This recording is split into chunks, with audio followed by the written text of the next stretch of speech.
ಸ್ನೇಹಿತರೆ ನಮಸ್ಕಾರ. ನಮ್ಮ ಸಂಸ್ಕೃತಿಯಲ್ಲಿ ಸಾಮಾನ್ಯವಾಗಿ ಗುರುವನ್ನು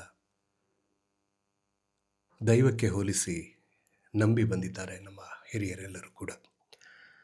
ಇಲ್ಲಿ ಮುಖ್ಯವಾಗಿ ಗುರುಪೂರ್ಣಿಮೆ, ವ್ಯಾಸಪೂರ್ಣಿಮೆ ಈ ರೀತಿ ಒಂದು ಸಂಸ್ಕೃತಿ ನಮ್ಮಲ್ಲಿ ಹಾಸುಹೊಕ್ಕಾಗಿದೆ ನಿತ್ಯ ಜೀವನದಲ್ಲಿ. ಈ ಒಂದು ದಿನ ಸಾಮಾನ್ಯವಾಗಿ ಎಲ್ಲರೂ ತಮ್ಮ ತಮ್ಮ ಗುರುಗಳನ್ನು ಸ್ಮರಿಸುತ್ತಾ ಅವರ ಆಶೀರ್ವಾದವನ್ನು ಬಯಸ್ತಾರೆ. ಗುರು ಅಕ್ಷರವನ್ನು ಕಲಿಸಿದ್ರೆ ಮಾತ್ರ ಗುರು ಆಗೋದಿಲ್ಲ, ಸಂಸ್ಕಾರವನ್ನು ಕಲಿಸ್ಕೊಡ್ಬೇಕು, ಆಮೇಲೆ ಸನ್ಮಾರ್ಗವನ್ನು ತೋರಿಸಬೇಕು. ಇದೆಲ್ಲವೂ ಲಭ್ಯ ಆಗಬೇಕಾದ್ರೆ ಪುರಂದರದಾಸರು ಹೇಳೋ ಹಾಗೆ ಗುರುವಿನ ಗುಲಾಮನಾಗುವ ತನಕ ದೊರೆಯದಣ್ಣ ಮುಕ್ಕುತಿ. ಗುರುವಿನ ಗುಲಾಮ ಅಂತ ಹೇಳಿದ್ರೆ, ಗುಲಾಮ ಆಗೋದು ಅಂತ ಹೇಳಿದ್ರೆ ಅಡಿಯಾಳಾಗೋದು ಅಂತ ಅಲ್ಲ ಅರ್ಥ. ಏನು ಅಂತ ಹೇಳಿದ್ರೆ ಗುರುವಿನಲ್ಲಿ ಶ್ರದ್ಧೆ, ಕಲಿಯುವುದರಲ್ಲಿ ನಿಷ್ಠೆ, ಆಮೇಲೆ ಹೆಚ್ಚು ಕಾನ್ಸಂಟ್ರೇಷನ್, ಇವೆಲ್ಲವೂ ಕೂಡ ಇದ್ದರೆ ವಿದ್ಯೆ ಸಿದ್ಧಿಸುತ್ತೆ. ವಿದ್ಯೆ ಅಷ್ಟು ಸುಲಭ ಅಲ್ಲ. ವಿದ್ಯೆ ಲಭಿಸಬೇಕಾದ್ರೆ ಅದೊಂದು ತಪಸ್ಸಿನ ರೀತಿಯಲ್ಲಿ ಆಚರಿಸಬೇಕು. ತುಂಬ ತಾಳ್ಮೆ ಬೇಕು, ಕಾಯುವಷ್ಟು ತಾಳ್ಮೆ ಇರಬೇಕು. ಗುರುವು ತಾನು ಕಲಿತಂತಹ ವಿದ್ಯೆಯನ್ನು ವಿದ್ಯಾರ್ಥಿಗಳಿಗೆ ದಾನ ಮಾಡುವ ಮೂಲಕ ವಿದ್ಯಾದಾನ ಅಂತ ಹೇಳ್ತಾರೆ. ವಿದ್ಯಾದಾನ ಶ್ರೇಷ್ಠ ದಾನ. ಕಲಿತದ್ದನ್ನು ಬೇರೆಯವರಿಗೆ ಹಂಚೋದ್ರಿಂದ ಆ ಜ್ಞಾನದ ಸಂಪತ್ತು ಅಧಿಕವಾಗುತ್ತೆ.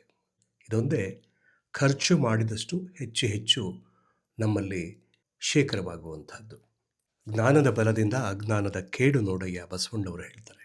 ಜ್ಯೋತಿಯ ಬಲದಿಂದ ತಮಂದದ ಕೇಡು ನೋಡಯ್ಯ ಎಂಬುದಾಗಿ ಬಸವಣ್ಣವರು ಹೇಳಿದ್ದಾರೆ. ಗುರು ಪರಂಪರೆ ನಮ್ಮ ಪ್ರಾಚೀನ ಕಾಲದಿಂದಲೂ ಇದೆ. ಪಾಶ್ಚಾತ್ಯರಲ್ಲಿ ಇಲ್ಲ ಅಂತಲ್ಲ, ಎಲ್ಲ ದೇಶಗಳಲ್ಲೂ ಗುರು ಪರಂಪರೆ ಇದೆ. ಒಂದು ಅಕ್ಷರವನ್ನು ಕಲಿಸಿದಾತನೂ ಸಹ ಗುರು ಎಂಬಂತಹ ಭಾವನೆ ನಮ್ಮಲ್ಲಿದೆ. ಗುರು ಬ್ರಹ್ಮ, ಗುರು ವಿಷ್ಣು, ಗುರುದೇವೋ ಮಹೇಶ್ವರ, ಗುರು ಸಾಕ್ಷಾತ್ ಪರಬ್ರಹ್ಮ, ತಸ್ಮೈ ಶ್ರೀ ಗುರುವೇ ನಮಃ. ದೇವರಿಗೆ ಹೋಲಿಸಿದ್ದಾರೆ ಗುರುವಿಗೆ. ಕಾರಣ ಇಷ್ಟೇ, ನಮ್ಮಲ್ಲಿರುವಂತಹ ಅಂಧಕಾರವನ್ನು ತೊಡೆದು ಹಾಕಿ ಜ್ಞಾನ ಎಂಬಂತಹ ಬೆಳಕನ್ನು ನೀಡುವಂತಹ ಗುರುವನ್ನು ಸದಾ ಸ್ಮರಿಸ್ತಾರೆ. ಗುರು ಯಾವುದಕ್ಕೆ ಅಕ್ಷರವನ್ನು ಕಲಿಸಿದ್ರೆ ಮಾತ್ರ ಗುರುನ ಇಲ್ಲ. ನಮ್ಮ ನಿತ್ಯ ಜೀವನದಲ್ಲಿ ಸಾಕಷ್ಟು ಕ್ಷೇತ್ರಗಳಿವೆ, ಸಾಕಷ್ಟು ಕಾಯಕಗಳಿವೆ. ಅದು ಕ್ಷೌರಿಕ ವೃತ್ತಿ ಆಗಿರಬಹುದು, ಚಮ್ಮಾರಿಕೆ ಆಗಿರಬಹುದು, ಕಮ್ಮಾರಿಕೆ ಆಗಿರಬಹುದು, ಮರದ ಕೆಲಸವಾಗಿರ್ಬೋದು, ಶಿಲ್ಪಿಗಳಾಗಿರ್ಬೋದು, ಕಲಾವಿದರಾಗಿರಬಹುದು, ಗಾಯಕರಾಗಿರಬಹುದು, ಸಂಗೀತ ಹೇಳಿಕೊಡುವಂತಹ ಟೀಚರ್ಸ್ ಆಗಿರಬಹುದು, ಮತ್ತು ಬೇರೆ ಬೇರೆ ಕೆಲಸಗಳನ್ನು ಹೇಳಿಕೊಡುವಂತಹ, ವಿದ್ಯೆಯನ್ನು ಹೇಳಿಕೊಡುವಂತಹ ಎಲ್ಲರೂ ಸಹ ಗುರುಗಳು. ಯಾರನ್ನು ಮರೆತರೂ ಸಹ ಗುರುವನ್ನು ಯಾರೂ ಕೂಡ ಮರೀಲಿಕ್ಕೆ ಸಾಧ್ಯ ಇಲ್ಲ. ನೋಡಿ, ನೆನಪಿಸ್ಕೊಳ್ಳಿ, ನಾವು ಬಾಲ್ಯದಲ್ಲಿ ನಮಗೆ ಏನು ಪ್ರೈಮರಿ ಸ್ಕೂಲ್ ಟೀಚರ್ ಅಂತ ಇದ್ದರು, ಆ ಟೀಚರ್ಸನ್ನು ನಾವು ಯಾವತ್ತೂ ಸಹ ಮರೀಲಿಕ್ಕೆ ಸಾಧ್ಯ ಇಲ್ಲ. ಕಾರಣ ಇಷ್ಟೇ, ಆ ವಯಸ್ಸೇ ಹಾಗೆ. ಕಲಿತಿದ್ದೆಲ್ಲವೂ ಕೂಡ ಶಾಶ್ವತವಾಗಿ ನಮ್ಮ ಜೀವನದ ಕೊನೆಯ ತನಕವೂ ಬರುತ್ತೆ.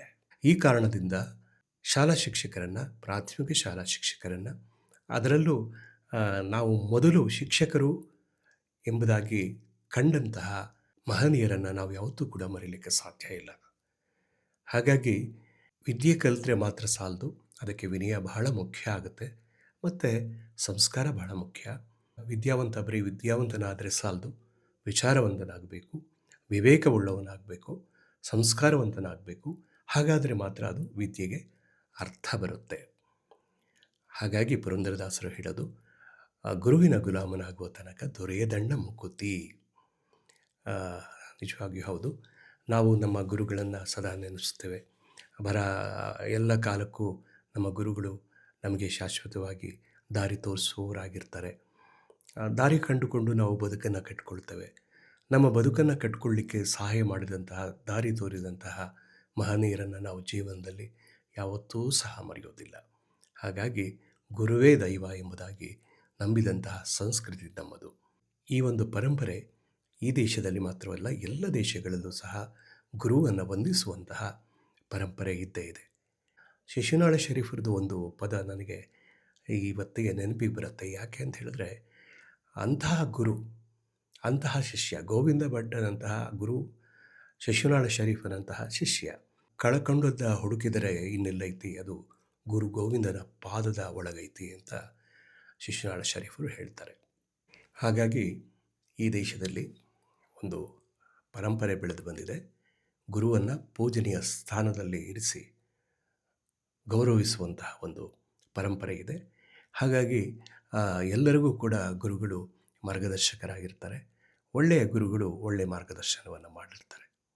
ಅದರಲ್ಲಿ ಗುರುಗಳು ಒಳ್ಳೆಯವರು ಕೆಟ್ಟವರು ಅಂತಲ್ಲ, ಸಾಮಾನ್ಯವಾಗಿ ಗುರುಗಳಲ್ಲಿ ಒಳ್ಳೆಯವರೇ ಇರ್ತಾರೆ. ಯಾಕೆಂದರೆ ಅವರಿಂದ ನಿಸ್ವಾರ್ಥವಾದ ಮನೋಭಾವದಿಂದ ಅವರು ಕಾಯಕದಲ್ಲಿ ನಿರತರಾಗಿದ್ದರೆ ಒಳ್ಳೆಯ ವಿದ್ಯಾರ್ಥಿಗಳು ದೇಶಕ್ಕೆ ಕೊಡುಗೆಯಾಗಿ ಸಿಗ್ತಾರೆ.